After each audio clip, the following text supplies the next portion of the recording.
Wong Nabi saja masih hidup, Nabi tidak tahu apa yang terjadi kalau di luar jangkauannya. Buktinya apa? Buktinya waktu kalung istrinya hilang, Nabi cari-cari nggak ketemu. Tidak tahu kalungnya di mana. Nggak usah bicara tentang jauh-jauh, kalungnya di mana Nabi tidak tahu. Sampai Rasulullah SAW suruh sahabat nyari, semalam suntuk mereka cari, nggak ketemu-ketemu. Sampai tatkala sudah tiba waktu sholat subuh, para sahabat gelisah, gimana mau sholat? Ternyata turun ayat tayammum. Kalungnya Aisyah hilang, tidak diketahui di mana. Ternyata tidak ketemu, kata Nabi kita pergi. Ternyata kalungnya ditindih sama onta. Makanya nggak ketahuan ya. Ontanya berdiri baru ketahuan. Ontanya pun tidak lapor sama Nabi. Ada kalung di bawah. Waktu Aisyah dituduh berzina dengan Sofwan bin Mu'attal As-Sulami. Nabi sudah jalan di luar, Aisyah terlambat datang, diantar oleh Sofwan masuk kota Madinah. Maka orang-orang munafik mengatakan Aisyah telah berzina dengan Sofwan bin Mu'attal As-Sulami. Nabi tahu atau tidak? Tidak tahu. Nabi tidak ngerti apa yang terjadi. Itu terjadi di zaman dia. Nabi tidak tahu.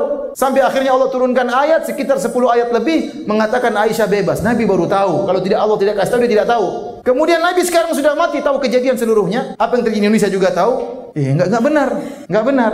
Nah, bagaimana kemudian ada yang mengatakan Nabi sekarang tahu sana sini, Nabi ngerti, silakan beristighotsah minta tolong kepada Nabi, ya Rasulullah tolong kami. Ini enggak benar. Nabi datang hadir acara ini. Kemudian tatkala Nabi masuk, semua orang berdiri menyambut kedatangan Nabi. Yang benar saja.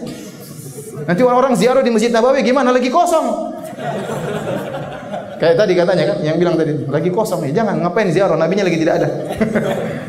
Ini enggak benar ya, ini khurafat semuanya. Enggak benar. Dalil bahwasanya Nabi tidak tahu apa yang terjadi setelah beliau meninggal dunia. Hadisnya mutawatir, innaka la tadri ma ahdatsu ba'da. Kau tidak tahu apa yang mereka perbuat, mereka ada-adakan setelah engkau meninggal dunia. Innahum qad ghayyaru wa baddalu.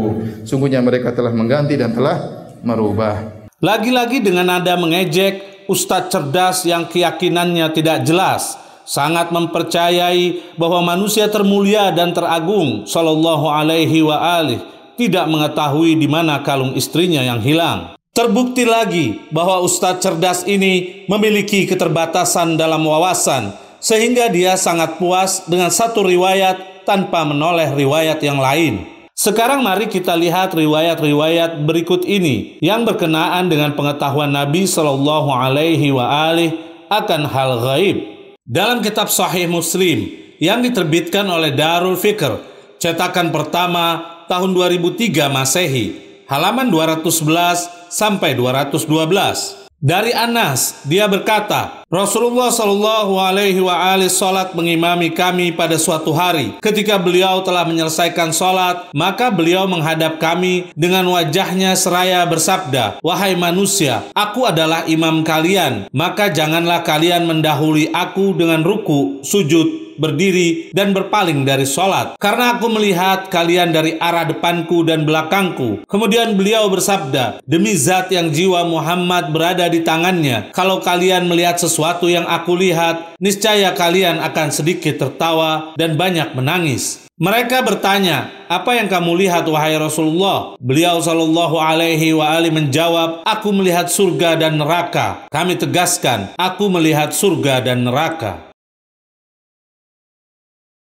Dalam kitab Sahih Al-Bukhari yang diterbitkan oleh Dar Ibn Katsir, cetakan pertama tahun 2002 Masehi, halaman 790.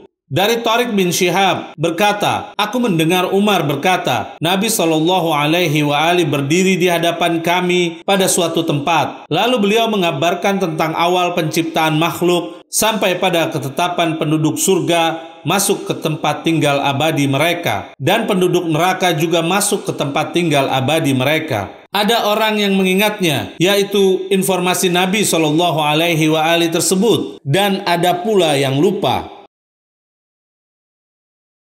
Sekarang kita lihat penjelasan Ibn Hajar Al-Asqalani dalam kitab Fathul Bari, karya Ibn Hajar Al-Asqalani, salah satu ulama ahlu sunnah, jilid 6, yang diterbitkan oleh Al-Maktabah As-Salafiyah, halaman 291. Ibn Hajar berkata, hal itu menunjukkan bahwa Rasulullah Shallallahu Alaihi Wasallam mengabarkan di satu majelis semua keadaan makhluk sejak awal yaitu dicipta sampai binasa dan dibangkitkan kembali. Maka pengabaran ini meliputi permulaan kehidupan dan kebangkitan, dan kemudahan penyampaian semua hal itu dalam satu majelis, termasuk hal di luar kebiasaan, merupakan perkara yang agung, dan mendekati hal ini bersamaan dengan mukjizat beliau sallallahu alaihi wa alihi yang tidak ada keraguan akan banyaknya bahwa beliau sallallahu alaihi wa alihi diberikan jawami al-kalim. Jika sesuatu yang gaib yaitu surga dan neraka, beliau sallallahu alaihi wa alihi dapat melihatnya, dan apa yang akan terjadi sampai hari kiamat, Nabi sallallahu alaihi wa alihi dapat mengetahuinya. Bagaimana hanya dengan sebuah kalung beliau sallallahu alaihi wa alihi tidak mengetahuinya? Karena itu, di samping menguasai ilmu hadis, akal pun harus selalu disertakan. Sehingga riwayat yang dibawakan oleh Ustadz cerdas ini tentang Nabi Shallallahu Alaihi Wasallam tidak mengetahui hilangnya kalung Aisyah harus dipertimbangkan kembali kebenarannya. Kami akan berikan hadiah kepada Ustadz cerdas ini pernyataan dari imam besarnya yaitu Ibn Taimiyah, yang mana dia dapat mengetahui catatan di Lauhil Mahfuz. Dalam kitab Madarij As-Salikin karya Ibn Qayyim Al-Jauziyah, salah satu ulama rujukan kelompok Wahabi, jilid 2 yang diterbitkan oleh Darul Kitab Al-Arabi, cetakan ke-7 tahun 2003 Masehi,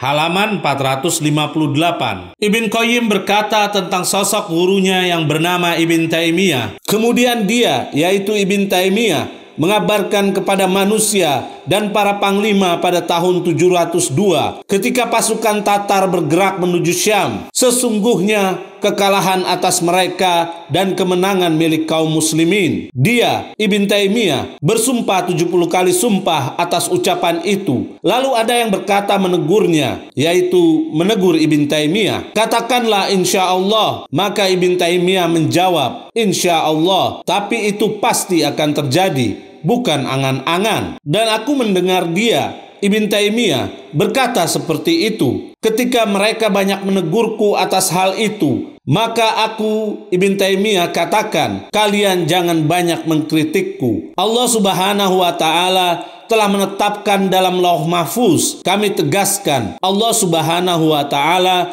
telah menetapkan dalam Lauh Mahfuz bahwa mereka akan kalah dalam pertempuran kali ini, dan sesungguhnya kemenangan untuk tentara Islam. Dia, Ibn Taimiyah, berkata, maka aku beri atau hidangkan untuk para prajurit kue kemenangan sebelum mereka berangkat ke medan perang. Perkataan yang sangat jelas sekali bahwa Ibn Taimiyah pernah melihat Lauh Mahfuz. Begitu pula Ibn Qayyim Al-Jauziyah berkata pada jilid yang sama, halaman 459. Ibn Qayyim berkata, Ibn Taimiyah telah mengabarkan kepadaku tidak hanya sekali tentang urusan-urusan batin yang dikhususkan denganku dari hal-hal yang aku bersungguh-sungguh atasnya, dan lisanku belum pernah berbicara tentangnya. Dan dia, Ibn Taimiyah, telah mengabarkan kepadaku sebagian kejadian-kejadian besar yang akan terjadi pada masa yang akan datang, dan belum ditentukan waktu kejadiannya. Dan aku telah melihat sebagiannya, yaitu kejadian itu, dan menunggu sebagian sisanya, yaitu kejadian yang belum terjadi. Dan hal-hal yang telah disaksikan oleh sahabat-sahabat besar Ibn Taimiyah dari hal itu. Berkali-kali apa yang telah aku saksikan. Wallahu a'lam. Masya Allah, Ibn Taimiyah dapat mengetahui kejadian yang akan datang. Namun, na'udzubillah, mereka keberatan kalau hal ini terdapat pada diri Rasulullah Sallallahu Alaihi Wasallam. Padahal Al-Quran telah menyatakan dalam surat At-Taubah ayat 105. Allah Subhanahu wa Ta'ala berfirman, "Beramallah kalian, sesungguhnya Allah melihat amal kalian, juga Rasulnya dan kaum mukmin." Mari kita simak tafsir dari ayat ini oleh seorang ulama besar ahlu sunnah, yaitu Al-Alusi, yang mana ilmunya jauh di atas Ustadz cerdas. Dalam kitab Ruhul Ma'ani karya Al-Alusi, salah satu ulama ahlu sunnah, jilid 11 yang diterbitkan oleh Dar Ihya At-Turas Al-Arabi, halaman 16. Al-Alusi berkata, yang dimaksud dengan melihat amal, yaitu dalam ayat di atas, adalah melihatnya ketika dipantau dan mengetahuinya dengan pengetahuan nyata. dan menisbatkan pengetahuan itu kepada Rasulullah sallallahu alaihi wa alihi dan orang-orang mukmin, karena sesungguhnya Allah tidak merahasiakan hal tersebut dari mereka. Maksudnya, Allah tidak merahasiakan penglihatan terhadap amal manusia tersebut dari Nabi dan kaum mukmin, dan menginformasikan kepada mereka baik dengan cara wahyu atau dengan cara lain. Kami sarankan kepada para pemirsa agar menanamkan keyakinan bahwa Rasulullah Shallallahu Alaihi Wasallam, sekalipun beliau telah tiada, tetap mengetahui apa yang terjadi di alam fana ini.